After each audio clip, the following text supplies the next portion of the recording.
What is up, guys? Welcome to Car Vlog.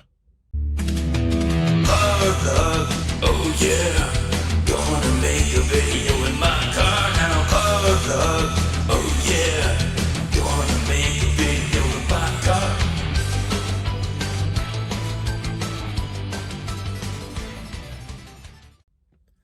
That's right, that's right. Hey, so missed last week. I was at the range, so I was teaching firearms. We did some really cool rifle stuff last week from distance, which was awesome. And I watched Dune, the movie Dune. I don't get it. I don't get what all the hype is about. I thought it was kind of boring, actually.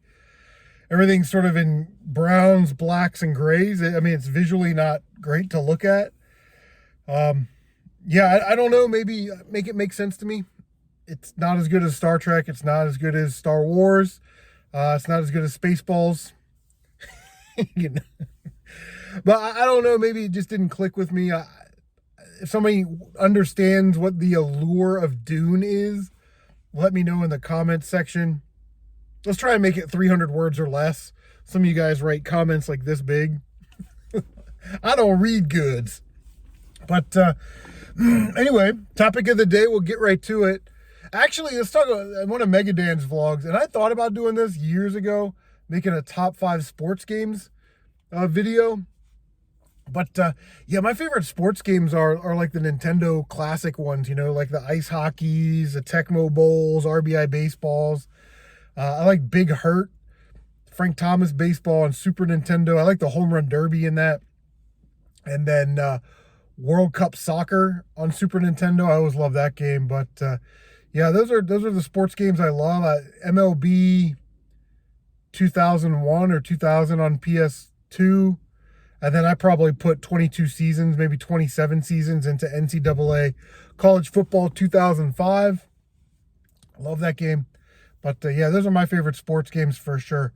Anyway, so Surf Blue asked a question, and it was, if you were to sell your video game collection, would you start collecting again?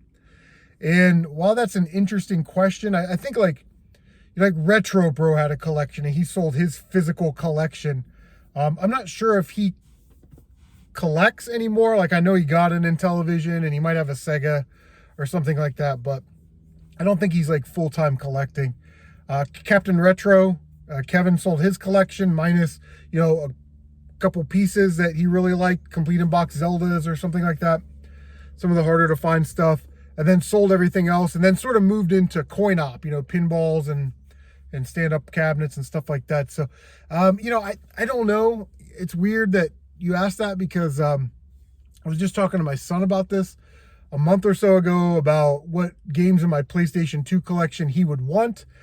Because to him, that's his Nintendo. You know what I mean? That's the console he grew up with, his first console, yada, yada, yada. And I figure it's probably going to be the Sly Cooper's, Crash Bandicoots, Jak and Daxter games that he doesn't have, and maybe a couple extras, but he doesn't really care about like Rule of Rose and Haunting Ground, and he'll probably want the Siphon Filter games.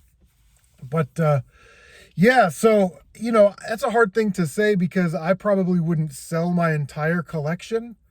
I'm definitely not ready to sell my Nintendo, Super Nintendo, N64 stuff. But, a lot of the Wii stuff could probably go. Sega stuff can definitely go. I am going to thin out my PlayStation 1 collection by the end of this year, beginning of next year.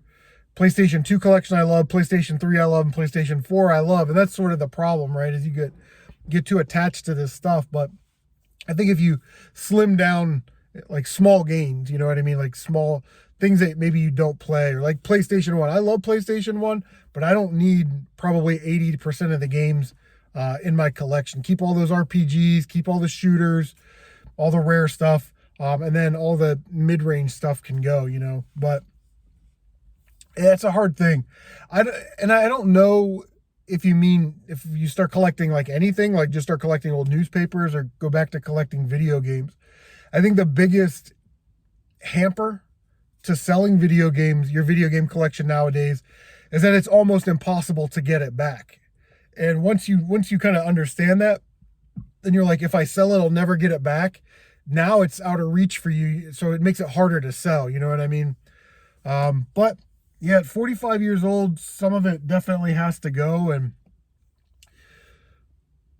I don't know. And honestly, it's really too expensive to collect anything else. If you want to start collecting Star Wars Black Series figures or WWE Elite figures or Lego, it's really expensive now to get into those hobbies. So I probably wouldn't even. I haven't bought a WWE or or Star Wars Black Series figure in a long time, just because they raised the price.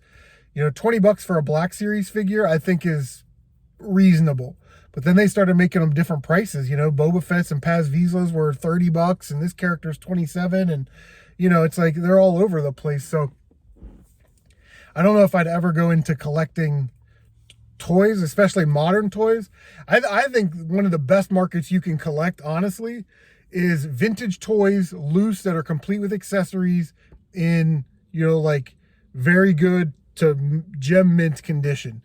Not on the card, because, you know, the cards are hard to take care of. They yellow, the glue breaks, you know, there's just a lot of maintenance issues. But if you collect, you know, G.I. Joes that are loose with all their accessories, you know, and put them in a, you know, sealable bag, you can put them away or display them or do whatever you want with them. I actually think those are better investments, because you're not going to get as much as a sealed, non-punched figure, but it's still easier to maintain, easier to store, you know what I mean? So, yeah, so I mean, they're obviously going to be worth more money than what you paid for them in the future, because everybody loves G.I. Joe. But that's the other thing about collecting toys, is who's going to want this stuff when you want to sell it 10 years from now, you know? It's the same thing with video games. Luckily, the video game market is still going strong, but once they start cutting off physical copies in either the next generation of video game consoles or the generation after that, because it's coming, I think we all know that. You know, what are you going to need physical for if you can pay $20 a month and have access to every game? Which is one of the reasons why I think they're shielding a lot of these games now. They're not putting them out for sales or saving them for down the road. They know they can't stop the retro market or retro reselling now. But, you know, imagine PlayStation 6 comes out, and for $20 a month, you get the entire PlayStation library, the PS2 library, the PS3 library, PS4 library, PS5 you know what I mean? Like, you would never need to buy another physical game ever again. And I think that's where they want to go. But, you know, consoles, I'm always going to keep my consoles just so I have them to test games. And, you know, like I said, you can't get it anymore. I traded RetroHack years ago, a TurboGrafx 16 for some limited run stuff. And while I wasn't disappointed or unhappy with the trade, I thought, man, I'm never going to find another TurboGrafx 16 again. And lo and behold, I found a box of games, $220, whatever it was, a bunch of Genesis games and Super Nintendo stuff. And there was a TurboGrafx 16 and some games in there. So I was able to sell part of the lot, make my money back, and get that TurboGrafx 16 and the games with it for free, which is great. But, you know, that's twice that I found a TurboGrafx 16 in the wild. If I were to get rid of my TurboGrafx 16 stuff, what are the chances I'm going to find that for a third time in the wild? Slim to none. At that point, you're just really pressing your luck. So I don't know if I ever will be able to sell it, just because mentally we've been locked into you'll never be able to get it back. So yeah, it's a very tough question from Surf Blue. If you had to sell your collection, would you start collecting again? Video game stuff, if I had to sell everything, probably not. And I probably wouldn't even, you know, collect toys or anything else. You would just basically have to rely on, you know, garage sale and thrift store finds, because you can't buy this stuff retail anymore. You know what I mean? It's getting crazy expensive. It's still crazy expensive. So I don't know. I think if I sold my collection, I would probably be done with physical.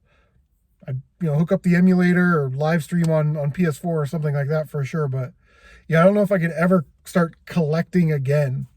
Now you say that, and then the next garage sale you go out and you find a box of Nintendo games for, you know, $50, and you're like, well, I'll just sell these and I'll keep these, and now you got a collection going again. So, you know, I don't know how far that that extends by having a couple games. Is that now collecting again? I don't know, man. Very tough question. What would you guys do if you had to sell your video game collection? Would you then start collecting video games again? It's a very tough question. Would you start collecting something else? Would you divert your interest to some other hobby? leave a comment down below. Anyway, we're going on 10 minutes almost. But thank you guys so much for stopping by.